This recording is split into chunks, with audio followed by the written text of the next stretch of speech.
Last part के and में हमने देखा था कि सेकंड प्रिंस ने अपने कुछ मास्क वाले बंदों की मदद से असूले को मारने की कोशिश की थी, लेकिन असूले एक गड्ढे में गिर गया था, जिसकी वजह से वो मास्क वाले बंदे वहां से चले गए थे क्योंकि उन्हें लग रहा था कि अब असूले नहीं बच पाएगा।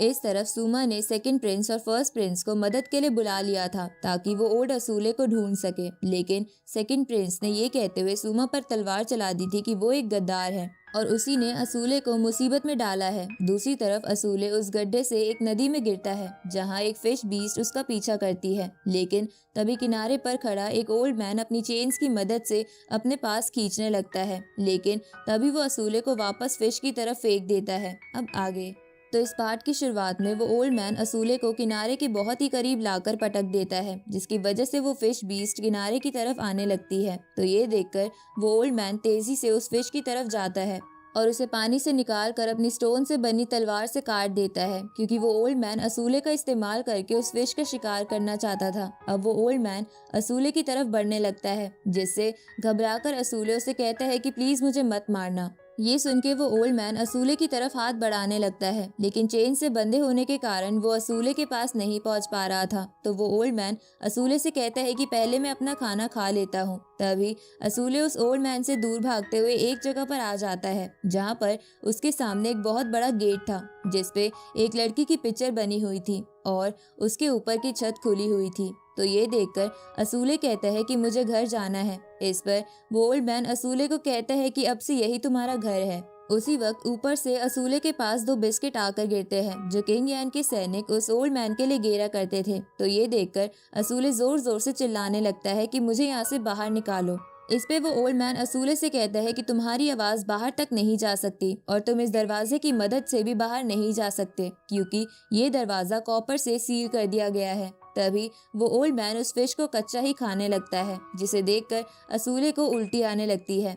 उसी वक्त वो ओल्ड मैन असूले से बोलता है कि यहाँ से बाहर निकलने के दो ही रास्ते हैं, जिसमें है पहला कि तुम्हें इस नदी में कूदना होगा और अगर तुम इस नदी की फिशेस से जिंदा बच गए तो तुम समुंदर में पहुंच जाओगे और वहां से वापस कहीं भी जा सकते हो। इस तरफ हम देखते हैं कि फर्स्ट प्रिंस ने सुमा को सेकंड प्रिंस से बचा लिया था। तो ये देखकर सेकंड प्रिंस फर्स्ट प्रिंस से बोलता है कि भाई यहाँ के सारे सैनिक मारे गए हैं, लेकिन ये छोटी सी चींटी यहाँ से भागने में कामयाब हो गई, तो जरूर ये उन लोगों से मिली हुई होगी जो असूले को ले गए हैं। ये सुन के फर्स्ट प्रिंस उससे कहता है कि क्या तुम्हारे पास कोई सबूत है। इस पे सेकंड प्रिंस उससे बोलता है कि किंग यान के सैनिकों ने इसके पेरेंट्स और बहन को मार दिया, तो जरूर इसने बदला लेने के लिए असूले को किडनैप करवा दिया है। ये सुन के फर्स्ट प्रिंस उससे कहता है कि सबसे पहले यही हमें असूले के बारे में बताने आई थी कि वो खतरे में है। ऊपर से ये वक्त अभी असूले को ढूंढने का है, ना कि बात करने का। इसके बाद फर्स्ट प्रिंस सुमा के साथ अपने सैनिकों को लेकर असूले को ढूंढने निकल जाता है, तो सेकंड प्रिंस को ना चाहते हुए भी उसके पीछे जाना पड़ता है। इस तरफ वो ओल्ड मैन एक जगह बिस्किट रखकर असूले से कहता है कि तुम ये खा लो। तो ये सुनकर असूले उस बिस्किट को खाने लगता है, पर तभी अचानक से वो ओल्ड मैन असूले को पकड़ लेता है और उसे खाने की कोशिश करता है। तो ये देखकर असूले उससे छूटने की कोशिश करता है, लेकिन कुछ नहीं होता। उसी वक्त असूले की आंख फिर से लाल हो जाती है और वो तुरंत ही अपनी ब्लू शार्क स्वॉर्ड निकालकर उस ओल्ड मैन के हाथ में घुसा देता है। तो ये देखकर वो ओल्ड मैन असूले के हाथ पकड़ लेता है और उससे कहता है कि तुम तो पशु फैमिली से हो। उसी वक्त असूले की पावर फिर से चली जाती है और वो बेहोश हो जाता है। आगे जब असूले को होश आता है तो वो उस ओल्ड मैन को देखने लगता है, जिसपे वो ओल्ड मैन कहता है कि चिंता मत करो, मेरे अंदर का पागल आदमी चला गया है और मैं तुम्हें दोबारा नुकसान नहीं पहुंचाऊंगा। इस पे असूले उससे कहता है कि मुझे भी आपको इंजर्ड नहीं करना चाहिए था, पर मैं अपने आप पर काबू ही नहीं कर पाया। ये सुन के वो ओल्ड मैन असूले से कहता है कि ऐसा इसलिए है क्योंकि तुम्हारे अंदर ब्रोंज ब्लड बहता है जो तुम्हारी ताकत बहुत ज्यादा बढ़ा देता है और ये वरदान भगवान ने सिर्फ पशु फैमिली को ही दिया है। इस तरफ हम किंग, उसके सेनापति और बाकी सैनिकों को देखते हैं जो बॉर्डर पर किसी का इंतजार कर रहे थे। तभी वहाँ थोड़ी देर में एक दूसरी डायनेस्टी का जनरल आता है जो किंग को एक फरमान देते हुए कहता है कि ये हमारे महाराज ने भेजा है और इसी से हम दो राज्यों की दोस्ती की शुरुआत होगी। इसके बाद वो जनरल किंग को एक तालिस्मान देते हुए कहता है, मैंने सुना है कि आपका बेटा असूले बहुत ज्यादा वीक है, तो हमारे महाराज ने ये तालिस्मान उसके लिए भिजवाया है और ये भूत पिशाचों से उसकी रक्षा करेगा। ये सुन के किंग उस तालिस्मान को एक्सेप्ट करते हुए जनरल से कहता है कि इसके लिए अपने महाराज को शुक्रिया कहना। पर मेरे बेटे को किसी गद्दार ने किडनैप कर लिया है और हमें अभी तक उसका पता नहीं चला है। इस पे वो जनरल बोलता है कि मैं प्रे करूंगा कि वो जहाँ भी है सेफ रहे।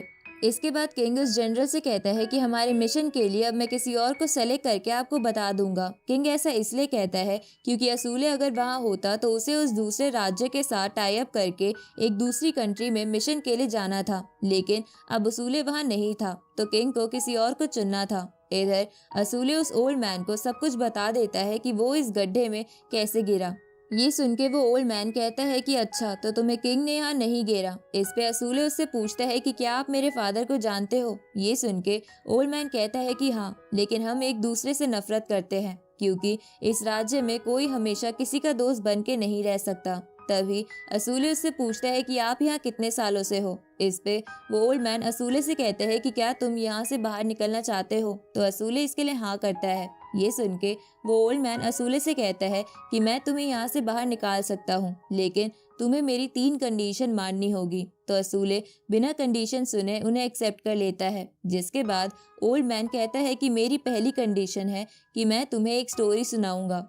अब वो ओल्ड मैन असूले को बताने लगता है कि बहुत सालों पहले एक लेपर टूथ स्वॉर्ड ने आसमान को चीर दिया था और तभी गॉड ने पशूर फैमिली को ब्रॉन्ज ब्लड का वरदान दिया था और जो भी इस पशूर फैमिली में ब्रॉन्ज ब्लड की ताकत को जगा लेगा वो बड़ी आसानी से किसी को भी मार सकता है, यहाँ तक कि पूरी आर्मी भी उसके सामने कुछ नहीं है। इसके बाद वो ओल्ड मैन असूले को एक स्टोरी सुनाने लगता है कि 40 साल पहले ईस्ट कॉन्टिनेंट का राजा अपने सैनिकों के साथ नॉर्थ कॉन्टिनेंट पर अटैक करने के लिए निकल गया और जब वो नॉर्थ कॉन्टिनेंट पहुंचा तब वहां के लोग अटैक के लिए बिल्कुल तैयार नहीं थे, जिसकी वजह से वहां कई लोग मारे गए। लेकिन तभी वहां एक हीरो आ गया जिसके पास ब्रॉन्ज ब्लड था और उसने अपने ब्रॉन्ज ब्लड को जगा के अकेले ही उस पूरी आर्मी पर अटैक कर दिया। इसलिए तुम भी उसी बंदे की तरह एक हीरो बन सकते हो। ये सुन के असूले कहता है कि अगर मैं हीरो बन गया तब तो मैं उन लोगों को बचा पाऊंगा जिनको मैं प्यार करता हूँ। तभी प्यार का नाम सुनकर उस ओल्ड मैन के सर में बहुत तेज दर्द होने लगता है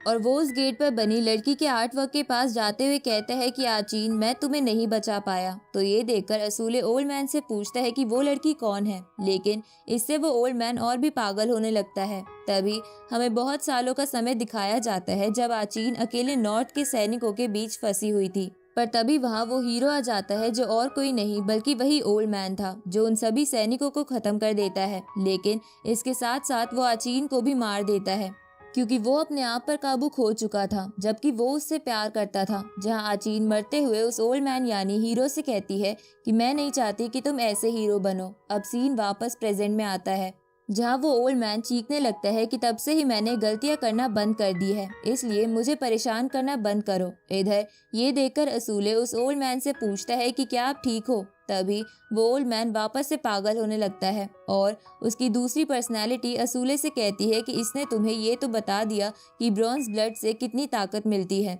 लेकिन ये यहीं पर खत्म नहीं होता क्योंकि ब्रॉन्ज ब्लड बहुत बड़ा कर्स है। तभी वो ओल्ड मैन असूले पर अटैक करते हुए कहता है कि मैं तुम्हें खत्म कर देना चाहता हूँ ताकि ब्रॉन्ज ब्लड का नाम दुनिया से मिट जाए। अब असूले उस ओल्ड मैन से बचने के लिए दूर खड़ा हो जाता है जहाँ वो ओल्ड मैन चेन्स की वजह से नहीं पहुँच पाता, इसलिए वो असूले से कहता है कि मैं तुम्हारे लिए ही तुम्हें मारना चाहता हूँ क्योंकि ब्रॉन्ज ब्लड तुम्हें पागल बना देता है, जिसकी वजह से तुम उन्हीं लोगों को मार दोगे जिससे तुम प्यार करते हो। ये सुन के असूले कहता है कि मैं तुम्हारी तरह पागल नहीं हूँ।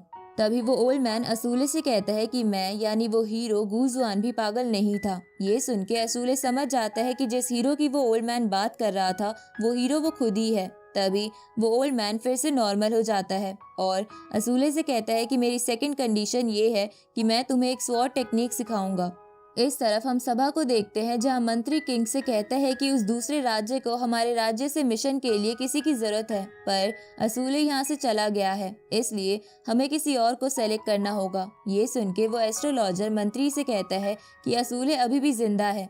इस पे मंत्री उस एस्ट्रोलॉजर को बोलता है कि इतने दिन बीत चुके हैं, सभी सैनिक हर जगह असूले को ढूंढ चुके हैं, लेकिन वो कहीं भी नहीं मिला, इसलिए वह जरूर मर चुका होगा। इस पे एस्ट्रोलॉजर बोलता है कि असूले के कंधों पर एक मिशन की जिम्मेवारी है, इसलिए वह जरूर वापस आएगा। ये सुन के मंत्री कहता है कि ठीक है, हम तुम्हारी बात मान के असूले के आने का वेट कर सकते हैं, लेकिन वो दूसरे राज्य वाले तो वेट नहीं करेंगे ना। ये सुन के किंग अपने सेनापति से सजेशन लेता है, तो सेनापति किंग से कहता है कि हमें ज्यादा दिन वेट नहीं करना चाहिए, क्योंकि इसकी वजह से हमारे उनके साथ रिलेशन खराब हो सकते हैं।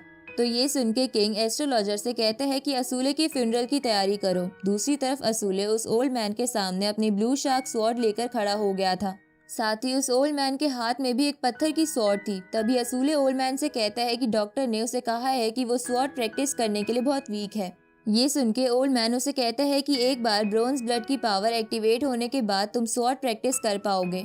इसके बाद वो ओल्ड मैन असूले से बोलता है कि सबसे स्ट्रॉन्गेस्ट स्वॉर्ड टेक्निक का जन्म सृष्टि के निर्माण के साथ ही हो गया था, लेकिन उसके लिए तुम्हें किसी चीज को सीखने की नहीं बल्कि वो चीज देखने की जरूरत है जो चीज तुम्हें आंखें नहीं दिखा सकती।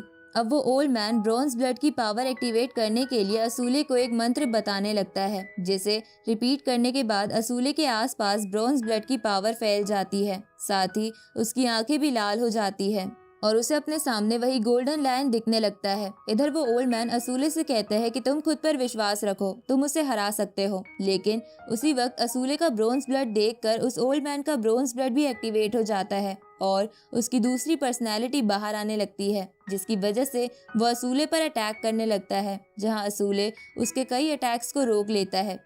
लेकिन तभी वो ओल्ड मैन अपना बहुत ही ताकतवर स्लैश अटैक असूले की तरफ करता है, जो असूले को उसी गोल्डन लायन की तरह दिख रहा था। लेकिन असूले को उस ओल्ड मैन की खुद पर विश्वास रखने वाली बात याद आती है, जिसकी वजह से वो बस नॉर्मल खड़ा हो जाता है और उसका ब्रॉन्ज ब्लड असूले को कुछ नहीं होने देता। इधर ये देखकर उस ओल्ड मैन की दूसरी पर्सनैलिटी हैरान हो जाती है और असूले पर बार बार अटैक करने लगती है, लेकिन उस ओल्ड मैन की फर्स्ट पर्सनैलिटी उसे रोक रही थी, जिसकी वजह से उसके कोई भी अटैक निशाने पर नहीं जाते। तभी उस ओल्ड मैन की फर्स्ट पर्सनैलिटी असूले से कहती है कि तुम मुझे मार दो। ये सुन के असूले उस पर अटैक करता है, तो ये देखकर वो ओल्ड मैन अपनी स्वॉर्ड नीचे गिरा देता है और बोलता है कि आचीन, मैं तुम्हारे पास आ रहा हूँ। लेकिन जब वो अटैक उस ओल्ड मैन को लगता है तो उसे कुछ नहीं होता, क्योंकि असूले ने बहुत ही कमजोर अटैक का इस्तेमाल किया था। तो ये देखकर ओल्ड मैन असूले से कहता है कि तुम मुझे मार दो, ये मेरी तीसरी कंडीशन है।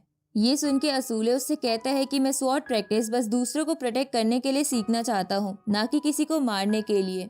इस पे वो ओल्ड मैन असूले से कहता है कि बेवकूफ लड़के, अगर तुम्हें हीरो बनना है तो तुम्हें लोगों को मारना ही होगा। तो असूले उस ओल्ड मैन को बोलता है कि अगर हीरो ऐसे होते हैं तो मैं हीरो नहीं बनना चाहूंगा। ये सुन के उस ओल्ड मैन को आचीन की बात याद आने लगती है, जो उसने उससे मरते हुए कही थी कि वो नहीं चाहती कि ओल्ड मैन एक हीरो बन के लोगों को मारता रहे। वो बस चाहती थी कि ओल्ड मैन अपने अंदर के ब्रोंज ब्लड को हरा दे। अब आचीन की याद आने की वजह से ओल्ड मैन थोड़ा इमोशनल हो जाता है और असूले से कहता है कि तुम अपने ब्रोंज ब्लड पर काबू कर सकते हो, इसलिए शायद तुम पशूर फैमिली का फ्यूचर बदल दो और ब्रोंज ब्लड को हमेशा के लिए हरा दो, ताकि वो कभी भी तुम पर काबू ना कर पाए। अब असूले ओल्ड मैन की ऐसी हालत देखकर उससे कुछ बोलने लगता है, लेकिन वो ओल्ड मैन उससे कहते हैं कि अब मेरा तुम्हें बाहर भेजने का समय आ गया है, इसलिए मैं तुम्हें यहाँ से ऊपर भेजूंगा, लेकिन तब भी तुम बाहर जा पाओगे ये सिर्फ तुम्हारे लक पर डिपेंड करेगा। अब ओल्ड मैन असूले को अपनी चेन से बांधकर तेज तेज घुमाते हुए